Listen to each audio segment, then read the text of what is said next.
Bienvenidos a Entre Líneas, una producción del Centro Latinoamericano para la Competitividad y el Desarrollo Sostenible de INCAE e impulsada por la plataforma Divergente.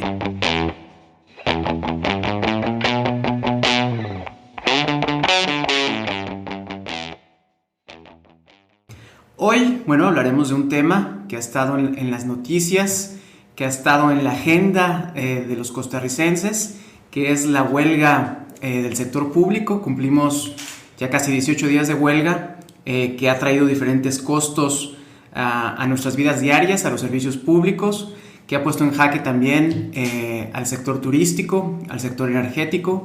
Es decir, un problema que a veces pareciera, si uno está viendo las noticias, que no tiene una solución fácil, que pareciera que nos quieren llevar a una suma cero en términos de qué va a pasar con el país y quiénes son los que vamos a pagar los resultados de esta lucha entre los sindicatos y el gobierno central.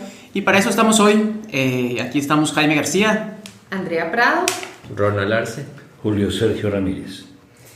Y don Julio Sergio, muchas gracias por estar hoy con nosotros. Don Julio Sergio es profesor emérito de INCAE.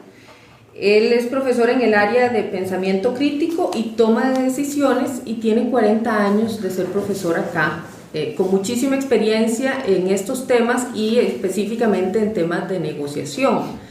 Entonces, como explicaba Jaime, dada la situación de la huelga y ya con una semana de una mesa de negociación que parece que no va para ningún lado, lo invitamos para conversar sobre eso, sobre cómo negociar o qué errores se cometen comúnmente en mesas de negociación para ver qué podemos evitar. Y vemos cómo este caso de negociación entre el sector público, gobierno, no es solamente en Costa Rica, ¿verdad? Estamos viendo la situación en Argentina también con un paro nacional que va a necesitar este tipo de procesos de negociación. Entonces, la conversación de hoy es sobre eso, sobre qué nos dice la teoría, la experiencia sobre cómo manejar efectivamente estos procesos. Entonces, don Julio, adelante. Bien, muy buenos días. El tema es muy complejo y obviamente muy importante e interesante. Y tal vez empezaría por algo que hay que notar de entrada. El escenario no podía ser peor para una negociación. Tenemos muchos actores involucrados, no necesariamente cohesiva cada parte, de manera que cada lado tiene que vigilar sus aliados y sus apoyos, grupos muy importantes, muy afectados que no tienen voz ni voto, un proceso institucional que es la Asamblea, que está siendo colocado casi al margen cuando es el actor central. Este nuevo proceso como que los está poniendo de lado cuando ellos son los que tienen que ver con la aprobación o no de ese plan fiscal. Muy baja legitimidad percibida de las partes y un daño grande y que se acumula sobre todo sobre terceros y a veces sobre terceros muy vulnerables, dígase los niños de familias pobres cuya alimentación depende en alto grado de lo que le dan cada día en la escuela. Ahí ya, o sea, esto es un lío grande. Llama la atención, no sé si lo hicieron con la cabeza fría o no, pero ¿cuál es el propósito de pedirle a un gobierno que acepte una derrota pública brutal ante la demanda sindical en algo que no es de sindicatos, que es de políticas públicas, que es de política fiscal? ¿Qué razón tienen de entrar a combatir a una lucha abierta, terriblemente abierta, sin fin, contra un gobierno que si concediese eso, si retirara el paquete, se quedaría casi sin capital político, con muy baja credibilidad ante todos los demás actores? El combo dice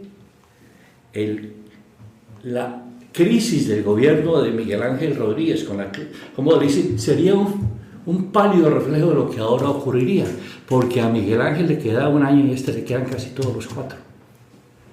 Y lo dejaría, o sea, si el gobierno cede, se queda sin capital político o pierde casi todo. en términos de credibilidad. ¿Qué intención tiene esta gente de avanzar las cosas? Bien.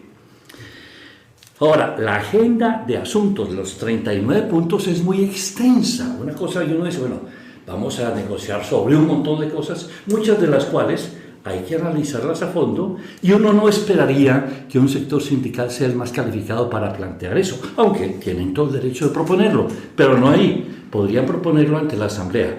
Están usando un canal distinto, porque esto va por la Asamblea, o a través de partidos políticos. Pero es una agenda enormemente extensa, y más bien uno diría, bueno, si hay interés en negociar, pongamos 2 o 3 puntos sustantivos importantes. Pero decir como punto de negociación, retiren la iniciativa, sáquela de la Asamblea, es acepte una derrota total, eche para atrás, y si uno entra así, no está entrando a negociar, está entrando a combatir. Lo que estoy tratando es de derrotar al otro, no de llegar a un acuerdo, sino quiero darle una paliza a usted. Quiero mostrar que lo puedo doblegar. Su intención puede que esté tratando de defender intereses muy meritorios y tal, pero sepa lo que está haciendo. Si yo fuera el presidente le diría, a mí no me vienen a amenazar así. Lo siento mucho, no hay manera. Quiere que yo me dé por vencido en algo que es de enorme importancia para el país, y obviamente sobre el cual hay mucho debate, si este impuesto, el otro, si se quita una anualidad o otra, que es un tema sustancial complicado, que no tiene manera de optimizarse y urgente. Entonces, el primer punto es, esta es una negociación que suena muy mal, o sea, yo diría que no suena a negociación, suena a, y uso el tema de que quiero negociar, pero lo que pido es la rendición del otro antes de que negociemos, lo cual claramente llama enormemente la atención. Entonces, aquí habría que pensar, si uno lo ve como negociación, ¿cuál es la alternativa externa que tiene cada una de las dos partes? Eso quiere decir, ¿qué me pasa si no llego a acuerdo? Que eso influye mucho en el poder de negociación. Ese ¿qué me pasa si no llego a acuerdo? En este momento está ligado a las decisiones de los jueces sobre la ilegalidad de la huelga. Ya ha habido varios pronunciamientos en ese sentido, hay una última instancia a la cual se puede apelar, entonces esto puede llevar algún tiempo, pero claramente si la huelga es declarada ilegal, la postura, o sea, el no llegar a acuerdo es mucho más grave para los sindicatos que para el gobierno, porque ya pueden venir consecuencias severas, sobre todo si fuera ratificada en el Tribunal Superior la ilegalidad de la huelga. Ahora, no quiero opinar sobre si es legal o ilegal, no me corresponde, pero ya ha habido pronunciamientos en ese sentido y hay mucho debate, pero digamos, esa es parte de lo que cambia. Bueno, ¿qué pasa si es declarada ilegal o qué pasa si es declarada legal? Ahora, complicaría todavía mucho más esto si fuera declarada ilegal en unos, ilegal en otros. ¿Y cuál sería la diferencia entre ellos? Entonces aquí daría terreno para que los abogados laboralistas tuvieran un largo espacio para discutir, pero el país tiene que seguir caminando. Entonces, la agenda externa, incluso también, la alternativa externa incluso también es afectada por el pago de la quincena. Este 30 de septiembre, ¿a quién le van a pagar qué? ¿Obliga la ley a pagarle a la gente que esté en una huelga que, digamos, los que ya fue declarada ilegal? Los que todavía no ha habido declaración, obviamente yo no conozco de esto, pero yo no creo que tenga una obligación de pagarle sueldo a alguien que está en huelga, a menos que haya sido declarada legal. Pero si no ha sido declarada nada o ya fue declarada ilegal, le digo, usted simplemente no trabajó, no gana, entonces ya empieza una presión. Esto le daría fuerza al gobierno en términos de que privaría de recursos, de salario a mucha gente, diciendo, es que no me van a pagar, yo pensé que me pagaban. Claro, eso no sé qué vaya a pasar, pero estamos a 3 días de eso. Pero creo que la legislación, o sea, sí hay que pagarles. Porque mientras la huelga no sea ilegal. Bueno, pero las que fueron declaradas ilegal pueden no pagar. Pero ya el empleado cuando se declara la huelga ilegal tiene que incorporarse al trabajo. Sí, pero ese tiempo que no trabajó no se le paga. Porque si no habría un incentivo de entrar en huelga para él tomarme vacaciones. Declaren legal o ilegal. La declararon legal, yo regreso, pero págueme lo que no trabajé, lo cual sería una legislación perversa, supongo yo. Creo que esas precisamente son las cosas que están tratando de definir. ¿verdad? Si se le paga por los días que no trabajó antes de que se declarara ilegal la huelga. Y lo que es típico en esas negociaciones es que la parte laboral dice, sin represalias, acordemos esto, hay esto, pero lo que quiere decir, págueme todo lo que no trabajé. Claro, claro, ¿verdad? Y cuando es del sector público es más fácil acordar eso que en el sector privado, porque en el sector público está poniendo la plata que no es de ellos, en el privado es la que es de ellos. Entonces ahí tienden a hacer mayores concesiones en ese sentido. Ahora, ¿cuáles son, uno debería pensar, los intereses en juego en este caso? Y uno trata de adivinarlos por lo que las partes proponen. Intereses en juego del gobierno es el equilibrio de las finanzas públicas y evitar que el déficit llegue a niveles inmanejables y genere un descalabro financiero y económico casi que inmediato.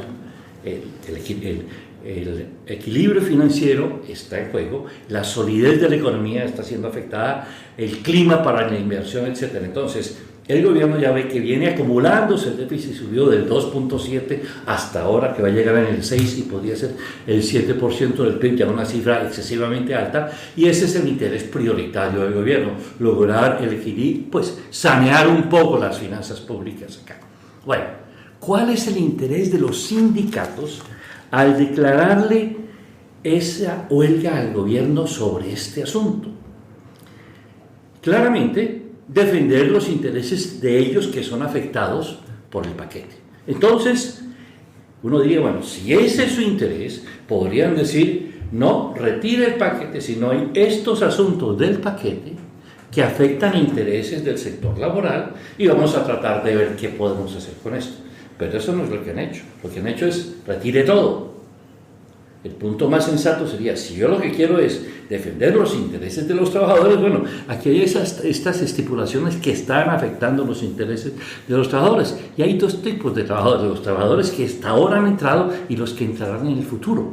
Y parte del equilibrio que se trata de lograr es mermar los beneficios para los que van a entrar en el futuro, no para los que ya entraron, para evitar la reacción de los que se verían afectados en este momento. Los otros pues ya entrarán con nuevas reglas si el paquete pasa.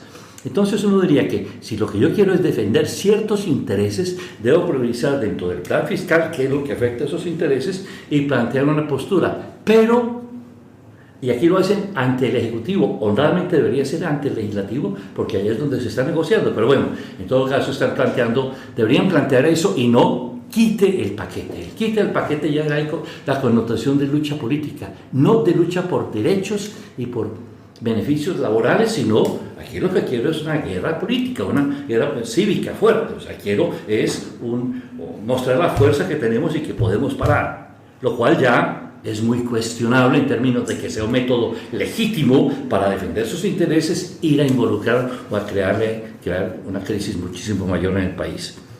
Luego, los efectos que esto tiene con el paso del tiempo. Hay cifras que uno no sabe al fin cuáles son. Algunos dicen que ha habido en aumento, otros dicen que ha habido en disminución, unos que los bloqueos en carreteras y eso se han mantenido, otros que se han ido disminuyendo. En esto de los chismes que hay en el mundo de las comunicaciones, uno no tiene realmente una idea de qué está pasando, excepto si está en el lugar. O sea, se dice, hay un bloqueo en Orotina. Bueno, si uno está lleno de Orotina y lo ve si hay bloqueo o no, pero desde aquí uno no puede saber si existe el bloqueo, porque algunos dicen que hay un bloqueo y otros dicen que no, y vaya usted a saber, a menos que usted esté realmente allá, porque incluso si le pasan un video, puede ser un video de una fecha anterior y no de lo que está pasando ahora. Es muy fácil manipular y esto genera mucho más incertidumbre entre todos, porque la información es confusa y hay mucha información de muy baja calidad, pero claramente el efecto a lo largo del tiempo, el más importante es el daño que se le está haciendo a las familias, a los niños, a la imagen del país, a la economía, a sector como el turismo, que se golpea mucho, y si hay un efecto negativo en esta época puede dañar muchísimo la temporada navideña, puede afectar enormemente. Y ya se están empezando a dar. Empieza a haber cancelaciones, etcétera, la gente a buscar otras alternativas y ya no van a regresar, ya no va a haber. Entonces sí son daños muy graves. Y bueno, y entonces estamos ante una negociación en la cual todavía ni siquiera hay un acuerdo cuál es la agenda de negociación. se está negociando cuál debería ser la agenda sobre la que vamos a negociar, lo cual nos pone en un terreno mucho más preliminar y podría llevarnos a pensar que una de las partes no tiene interés en negociar, sino en lograr victoria a toda costa. Y ese es muy claramente el planteamiento de los sindicatos. El gobierno no fue el que propuso o entró en la negociación, entró en el conflicto. El que inició el conflicto fueron los sindicatos. Ellos entraron, o sea, el gobierno estaba con su plan siguiendo el proceso normal dentro de las instituciones de la democracia costarricense, que iba por comisión, luego a plenario, hay 2 debates en plenario, etc., cuando surgió la acción sindical. Entonces, es una negociación que no tiene mucha cara de serlo y, como dije, es un pésimo escenario para negociar. Entonces, digamos, desde el punto de vista de la negociación, entender, por ejemplo, que la alternativa externa del gobierno y qué le pasa al gobierno si no hay acuerdo y qué le pasa a los grupos sindicales si no hay acuerdo. ¿Cuál podría aguantar más? ¿Cuál podría perder más si hace la concesión al otro? Le concedo a los sindicatos retirar eso, ¿cómo me va a mí? Versus no le concedo eso y continúo mi proceso en el Congreso, etc. Incluso puede que en el Congreso por mayoría decidan rechazar el paquete. Todavía no ha pasado ni siquiera el primer debate. Podría ser que en el primer debate lo rechazan y el gobierno en sí no tiene por qué sentirse derrotado por los sindicatos, sino que fue en el terreno del Congreso donde la iniciativa fue alterada. Y debe haber mucho debate y mucha discusión hoy en el Congreso pensando qué podemos hacer con esto. ¿Sí? Y de hecho ahí la huelga ha dado un giro y justamente en esta semana, en estos días, ya los huelguistas se fueron a pronunciar afuera de las habitaciones o viviendas de los diputados, como para ir pensando en ese tipo de negociación dentro de la Asamblea, pero ya que ellos sientan un rigor directo de estas posiciones extremas. Incluso era donde debieron haber ido a negociar desde el principio, ir a hablar con los miembros del Congreso, con los diputados, y no bajo la amenaza de una huelga, sino incluso podían hacer marchas, manifestaciones, etcétera, sin llamar a huelga para mostrar y para decirles, vean señores, ustedes son los que están deliberando, tenemos estos puntos, entiendan esto. Tal vez en la comisión no hubo tiempo de presentarlo, pero ahora en el plenario sabemos que es más complicado, pero no así, creemos que debería replantearse. Uno diría, eso estaría bastante bien, porque era por donde el proceso institucional de debate democrático de las leyes en Costa Rica ocurre, no mediante la coerción ante el Ejecutivo para que retire el Legislativo y reconozca una derrota pública, pero atroz. O sea, si el gobierno hace eso, yo le digo, perdió muchísimo capacidad de agenda en el resto de su periodo. Pero el gobierno, antes de iniciar la huelga, los sindicatos habían planteado, digamos, esa discusión de 39 puntos hace un par de meses. El gobierno dice, muchos de los puntos ya han sido temas tratados, pero nunca dio una respuesta oficial a ese planteamiento. ¿No fue eso un error estratégico del gobierno haber agarrado cada uno de esos 39 puntos y decir, bueno, en este punto, por ejemplo, impuestos a las pensiones consideradas de lujo, la ley tal de tal fecha de hace 2 años hizo tales modificaciones y las pensiones de lujo siguen existiendo en términos brutos, pero en términos netos al beneficiario pues ya se redujeron?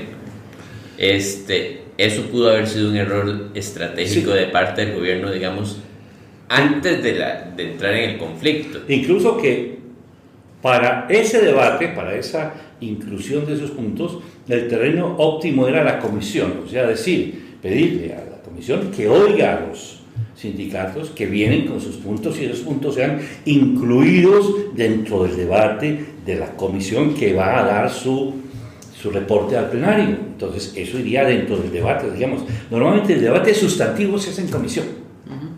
Ahí es donde se examinan los técnicos y miran y van y traen y calculan. Era el terreno apropiado en comisión. Ahora, y yo me pregunto, ¿por qué ningún diputado o nadie dijo, bueno, vamos a traer los puntos de los sindicatos, traigámoslo a la comisión para que sean incorporados? O sea, incorporarlos en el debate de la comisión era algo que era muy factible hacer y probablemente habría cambiado, podría haber tenido un efecto importante en el debate. Ahora, todavía es tiempo de pero si el Congreso, si el plenario del Congreso lo regresa a comisión, no sé si es algo que puede hacer la Junta Directiva del Congreso o lo tiene que hacer por decisión de voto, regresarlo a comisión, podrían regresarlo a comisión para incorporar y hacer el debate ahí, poniéndole un tiempo prudencial para que no se eternice y pueda volver al plenario. Ese podría ser un campo, pero no querría, o sea, sería distinto a retirarlo de la corriente legislativa. Podría decir, bueno, vamos a incorporar, hacer un análisis técnico más amplio, con más puntos, con sus 39, e incluso ahí le toca invitar a otros, al sector privado, a unos y a otros, para que vayan también a aportar. ¿Significa 3, 4 meses más de dar la vuelta a eso? Podría ser, pero obviamente, habiendo terminado huelgas y todas esas acciones, y vamos a hacerlo allá, podría ser. Ese podría ser un camino a recorrer. No sé si los actores políticos estarían anuentes a hacerlo, pero ese podría ser el terreno, porque los asuntos técnicos, los asuntos sustantivos se discuten en comisión y se discuten a fondo. Don Julio, ya tienen la mesa de diálogo preliminar, así se llama, como dice usted, ni siquiera hemos llegado a la mesa de negociación, es una mesa de diálogo preliminar.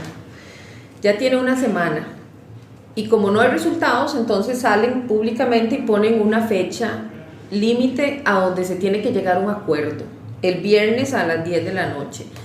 ¿Qué pasa cuando en una cuando en una negociación se sale públicamente y se dice para esta fecha tenemos que tener un resultado? ¿Qué tipo de presiones pone eso? ¿Eso es bueno? ¿Eso es malo? Sobre todo en el escenario del nivel de urgencia que tiene. Eso eleva el nivel de la apuesta, porque ya dice, para entonces algo teníamos que tener, pero también puede llegar a mover a la gente a acordar algo, a buscar alguna salida. Y entonces aquí es buscar una salida que le salve la cara a las dos partes. Y esas normalmente se hacen por la vía de vamos a iniciar un proceso adicional, no previsto antes, de análisis a fondo de todo ese asunto, para luego ver qué pasa.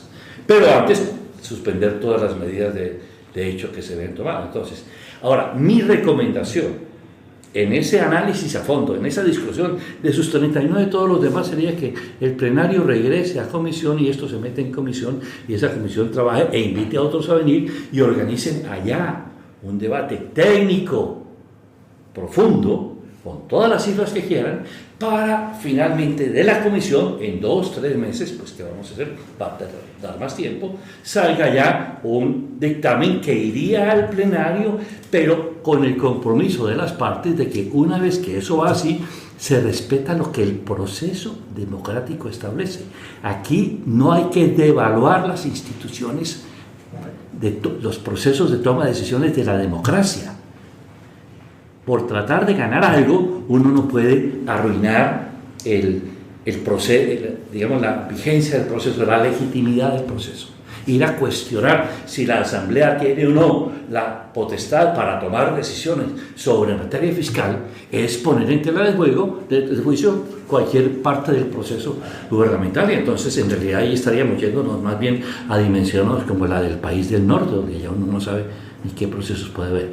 Entonces, yo creo que este asunto, más que poder mantenerlo con muchos participantes y mucha atención pública y demás, podrían recanalizarlo llevándolo de nuevo a comisión, con toda la discusión, incorporando no solo los 39, sino todo, y ahí van a tener una tarea mucho más extensa en la comisión de hacendarios para poder establecer, al fin, qué es lo que van a pasar. El gobierno va a estar un poco fastidiado, indudablemente, pero yo diría que eso es mejor a ir a una continuación indefinida por cansancio, por agotamiento.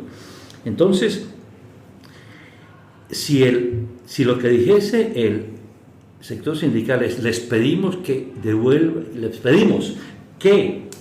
incluso no al Ejecutivo, lo tienen que pedir al Legislativo, que devuelva esto a la comisión y que en la comisión se abra el debate y podamos poner eso, entonces eso, y con eso estamos contentos y vamos para adelante, y con eso termina la huelga, pues va a ir a comisión. El Ejecutivo tiene interés en sacar la ley, no se va a quedar quieto, tiene interés, y en realidad, bueno, volvamos a ver la parte técnica que no fue tenida en cuenta, ciertos puntos, y la gente se alborotó porque no fue tenida en cuenta. Bueno, incorpórenla y traten de poner un tiempo para sacar eso en alguna cosa. Ahora, el interés ahí de muchos va a ser que no pase nada, que vuelva a pasar lo que pasó en periodos anteriores. Y si lo vuelven a hacer, cada vez están más cerca del precipicio financiero. Es que eso es lo que asusta, ¿verdad? 2, 3 meses más, quiere decir, llegamos a Navidad y no hay para pagar aguinaldos.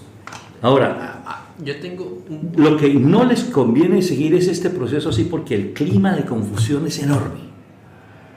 Y más bien mueva a acciones irresponsables para llamar la atención, para tener protagonismo. Alguien, el más macho acá, gritó esto, gritó aquello, y eso para la democracia es muy dañino. Pero yo tengo una pregunta, y es una pregunta, digamos, enfocada nuevamente en la negociación. Cuando vemos los 39 puntos que los sindicatos proponen, esos 39 puntos están enfocados por el lado principalmente del ingreso.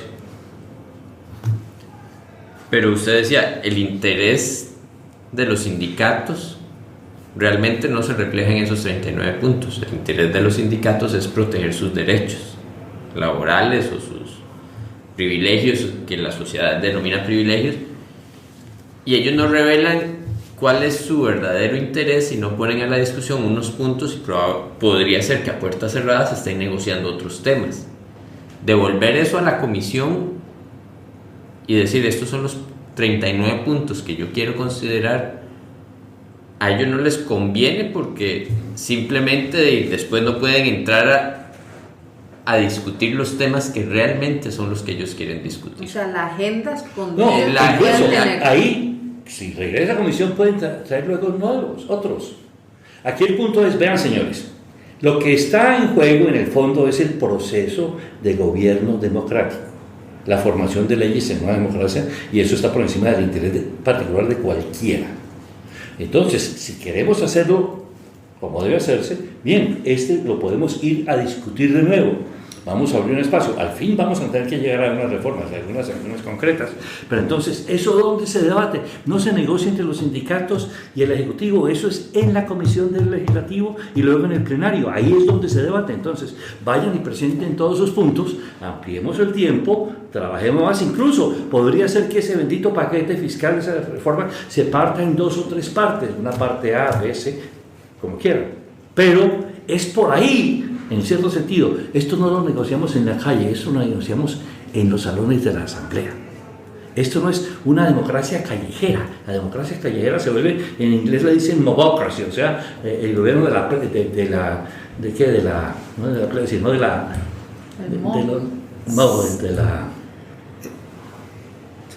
en mexicano diríamos del de la caos, raza. el desorden. Eso. Es un gobierno de desorden. Entonces, sí hay que estar seguro que evitamos la desinstitucionalización del proceso democrático, y esos acuerdos tienen que ser por la vía del Congreso y meterlos de vuelta allá, y los intereses incluso que vienen y otros, el problema sustantivo no se va a facilitar, se va a hacer complejo, pero esa es la idea de lo que tienen que hacer en la Asamblea. Entonces, el debate de leyes no se hace en la plaza pública, se hace en la Asamblea Legislativa. En este país lo hacemos así, señor. No queremos fusiles, no queremos botas, no queremos cárceles. Queremos personas debatiendo bajo ciertas normas y reglas y presentando sus iniciativas.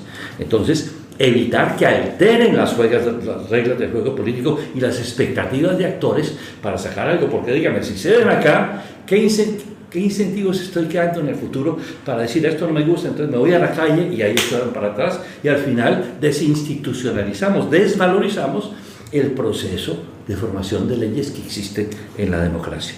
Yo creo que es el momento de que piensen que ese escenario de negociación, como le digo, eso no creo que vayan a ninguna parte. Yo preferiría que lo reversen, que vaya al terreno donde tiene que estar, que es en la Asamblea. Y para darle tiempo a ese debate sustantivo, si es posible, regresarlo a comisión, no retirarlo, regresarlo a comisión para incorporar otros temas y finalmente ver con qué paquete salen. Va a costar algo de tiempo, pero le aseguro que si esto se prolonga mucho, la gente diría, mejor lo hubiéramos hecho en la otra forma. Y estratégicamente, pensando en lo que se viene a futuro, porque esta reforma fiscal no necesariamente va a resolver los problemas de deuda y de disponibilidad de efectivo que tiene el gobierno, sino que va a haber una discusión después sobre el empleo público, en donde ahí sí se ve que afecta más los intereses de los sindicatos. Esto pareciera que es nada más un pulso para ver hasta dónde pueden llegar, qué tanto desarman la institucionalidad y la legitimidad de este gobierno para ellos posicionarse y manejar quizás la negociación para esta otra reforma. Con una derrota en esto, cualquier postura del gobierno sobre el empleo público que fuese a recortar algo no pasaría nunca. Dirían, ya lo tenemos listo, ya sabemos por dónde vamos a la calle y se acabó. Y eso viene después, toda esa parte de la reforma estructural del sector público que está generando dificultades enormes al país, a la sociedad. Entonces, y pueden estar los sindicatos buscando legitimidad social en este momento para echarse ese pulso a futuro, porque en este momento los sindicatos públicamente lo que defienden es al pueblo del alza en los impuestos. Ese es el discurso sindicalista público, creando legitimidad para cuando después defiendan a los trabajadores del sector público. Sí, yo creo que ellos quieren un respaldo sólido entre los trabajadores del sector público para las batallas que vengan. La ciudadanía en general, la mayoría de la gente no les quiere la historia o sea, su retórica no se las quieren, pero la gente que está trabajando en el sector público sí está mucho más dispuesta a creerlos. Y si los ven que son muy eficaces por esta vía, van a tener, en realidad es un superpartido el que estaría formado, que pesaría más que todos los demás y que tendría manera de jalonear al Ejecutivo y decirle esto no va. Una supermayoría en el Congreso, o sea, es como si tuvieran 35 diputados y barren con lo que el gobierno viene a traer. Y eso, los diputados se ganan en las elecciones, por ahí es. Y si no los tiene ahora, ve a ver cómo los consiguen en el futuro, pero ese es otro juego.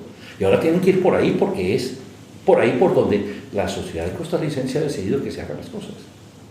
Y dejarlo del otro lado, y yo diría, el tratar de negociar asuntos sustantivos complejos en estas condiciones es imposible.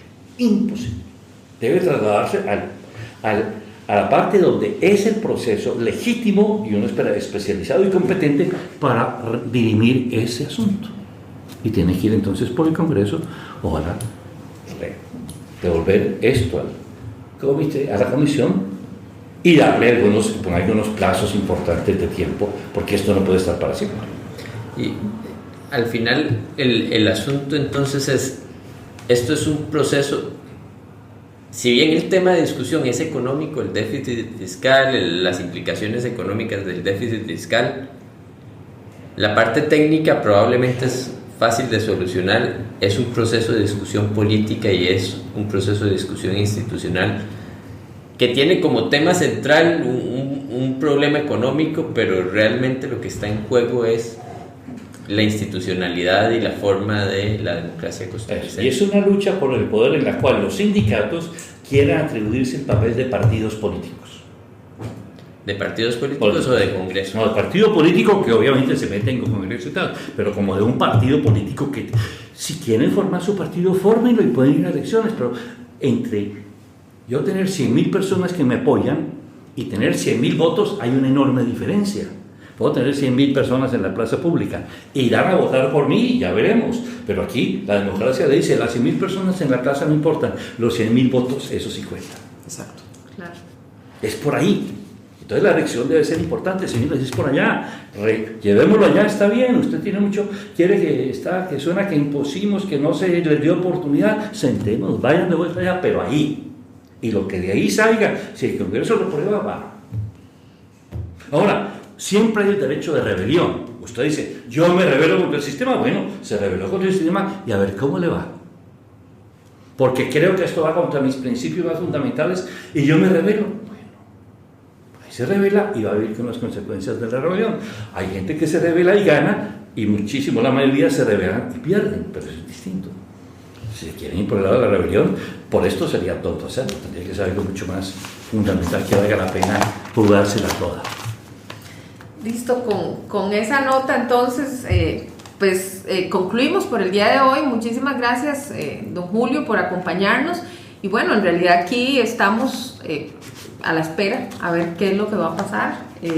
Estamos grabando el día miércoles, el podcast sale mañana, pero esperamos que la conversación como tal pues siga siendo relevante alrededor de toda la negociación, independientemente de lo que vaya pasando el viernes y en las próximas semanas. Muchísimas gracias. Bueno, mucho gusto. Buen día. Gracias. Gracias.